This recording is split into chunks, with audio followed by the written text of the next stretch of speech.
Novi lɔlɔ̃tɔwo le Kristo me.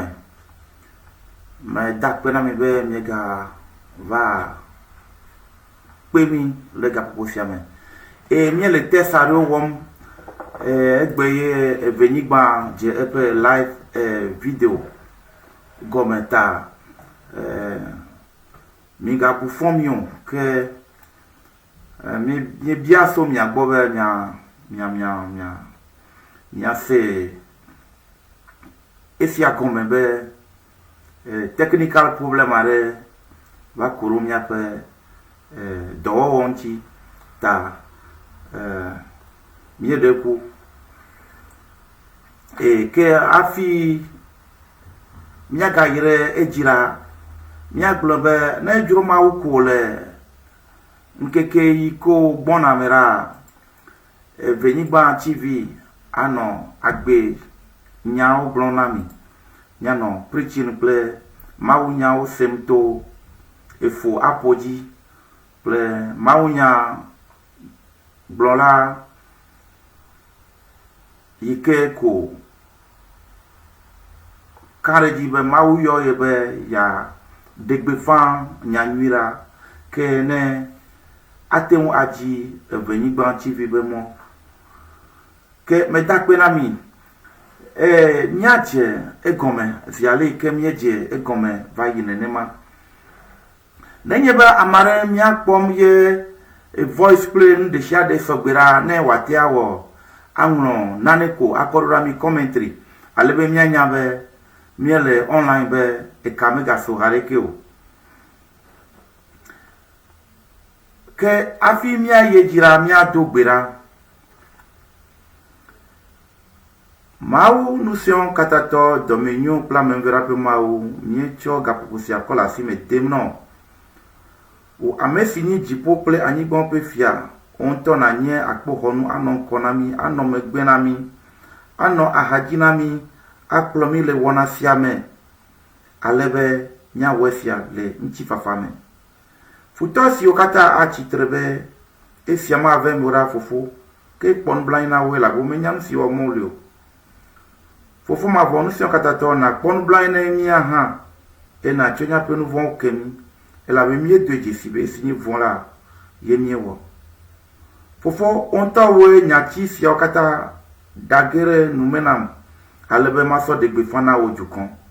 Woakafo woado ɖo dzi to viwò Yesu Kristo me. Amen.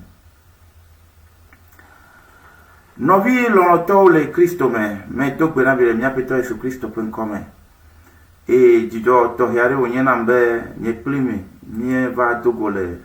Evenyigba TV dzi be míaƒo nu tso Mawu ƒe nya yi ke nye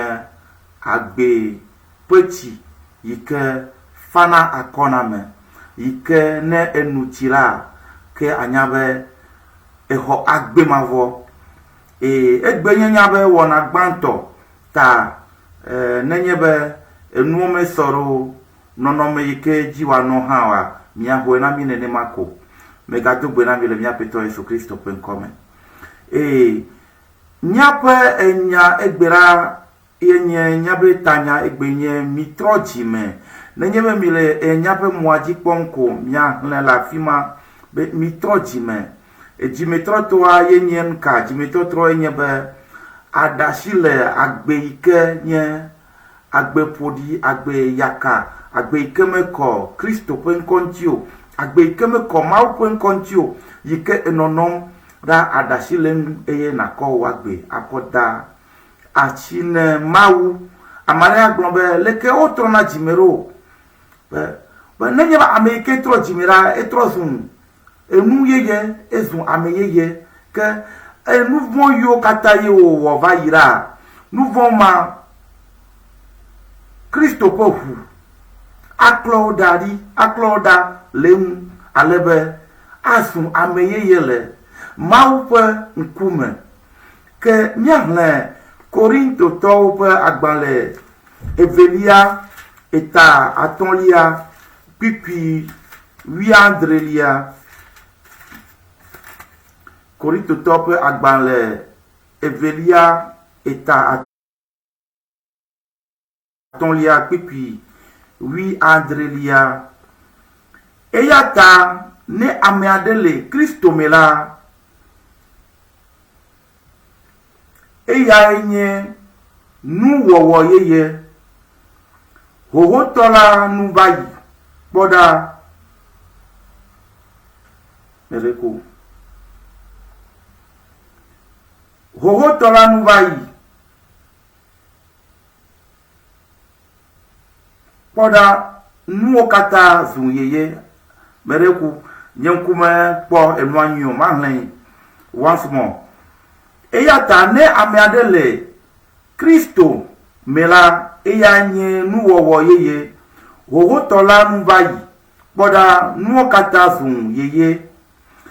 nenye be ho Kristo ra wo agbe blibu akata azun yeye ke Kristo anabe atrosun ame yeye be nouveau yo kata ye ewa afie eba jemo ba jesi Kristo la nouveau si kata Kristo ako akeo Kristo ako epehu ako klowo nouveau da alebe asun amekokwele maupe nkume ameikeme trojimura ke anyabe nenyebe mau yo yepe gbogbonko ne yepe gbogbonu wula yingba siaji ne yekuko ke yebe nope anyi ezoma voma ta mau mewo mia megbetobe mia ba yire ezoma vomu ke bohun ewo mbe mia kpo egomele jipo fiadupera alebe mia no agbe mavo ikele Kristo me agbe mavo ikele Kristo si eyike oka Kristo ho achisoganu ye oku gake nkeke tongo agbera mau pelu se fun ale yodola me eye odogo ye o la gbe vanvan enumake ye o la gbe vanvan ko ire nuwu be ela be nuwu re ka hamele Kristo ba gbe ahun ta ira be ela gbe ko ire mavo eye kenye agbe mavo eye ne ho Kristo ra nenye be ku ha agbe mavo ma apoi kakene me ho Kristo ra mete agbe mavo a pogio ke amare la fire gbobia be aleke ye yateun a ho Kristo ro aleke ye otroma jimero e jimetro to ahia be na hu wonu vo goma na mau kake majate na yiko abaye ye fu nu ko ne mau ne mau awo ke ejebe na tedokuo agogo mau ta miahle Yakobo pe agbanle eta enelia pipi enilia ne miako de aleike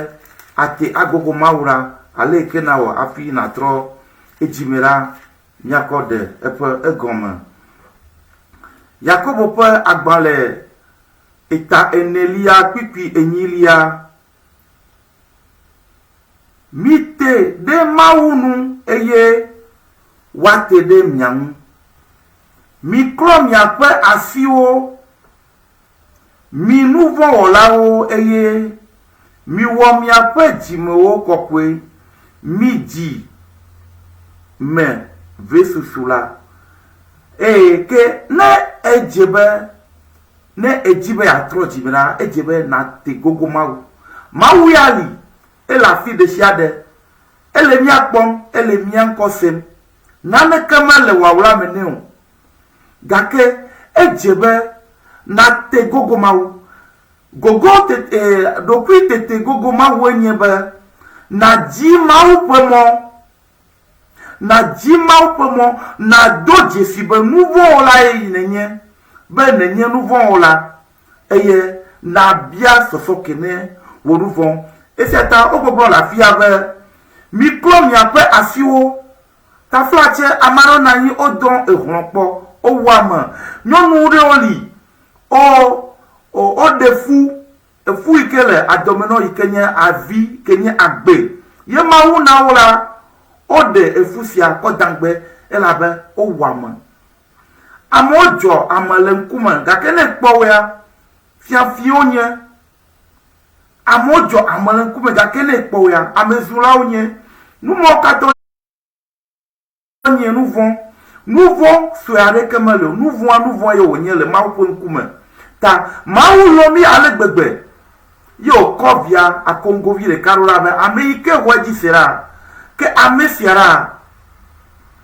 akpo agbemavo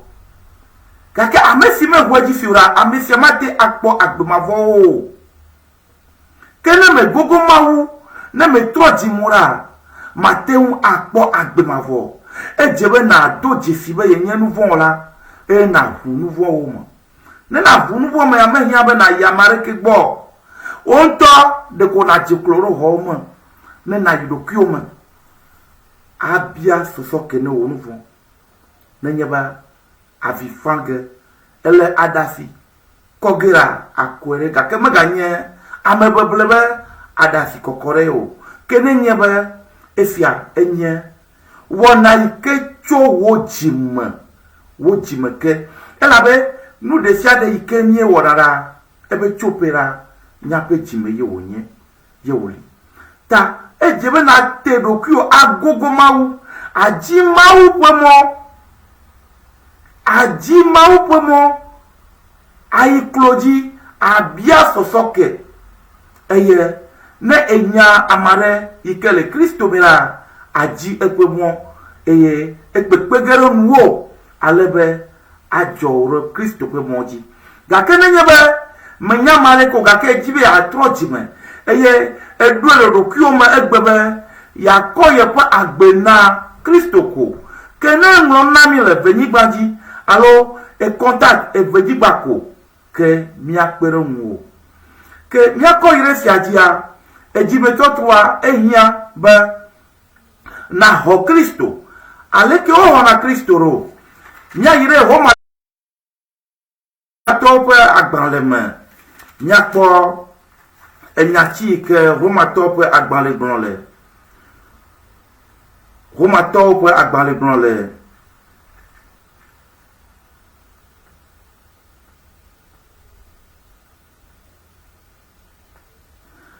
ho ma pe agbanle Roma tope agbaleta ewolia pipi asiekelia e la bena ne evua emeple wonu bena Yesu yenye apetola eye ne hona sena le wojime bena mau fon eyama de titre cho amekuku domela akpo hoho nenyebe eho ejise ekenu le dioma so ojime ke ye do ejisibe mau fon Kristo titrele amekuku odoma eho efiajise oko oji blibo wa mechi blibo wo luvon wo gbogbon kata kota fine mauko ke anyabe egomanyebe eho Kristo kake Kristo ho eto mo vovovoji ba enyati ye oglonso Kristo nti ye ese afi eho Kristo ne amareke mele egbele hiye siame gboglonge bena ye mese oglon Kristo pe enya alo ye mese Kristo pe nkokpo o nenyeba me ho Kristo me ji Kristo pe mo eye me do Jesu Kristo abe wo apeto ple wo de la ameike ko epo agbe ko dare ati soganti ko epo agbe ple ebe ntila ple epo hu ko savo be ne akpo agbe mavola ne be do Jesu ne mora ke me trochi mi ejebe na do Jesu Kristo be enye ma upevi eye ado Jesu be Kristo eyi oba ye siamira eye nti obaro eye woku eye oba eye okuro yeta le hiye siama ne edo Jesu ne mako ke ele dzimetɔtrɔ ƒe mɔ dzi vɔ edze dzimetɔtrɔ ƒe mɔ dzi pɔte yi ke va kpasana edo la ke egbanye dɔwɔwɔ bu yi ke míagava gblɔ le míaƒe wɔna yi ke wogbɔna me egbe la míedzi be míase ɖe esia dzi ne míagayro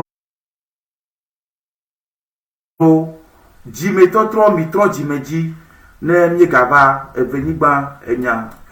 nyatomɔ la dzi ko míagase míaƒe ŋkɔ nye ŋkɔ nye efo apo ta medakpe na mi via le si mienɔ mía ŋuti eye miese nyatsi siawo la ke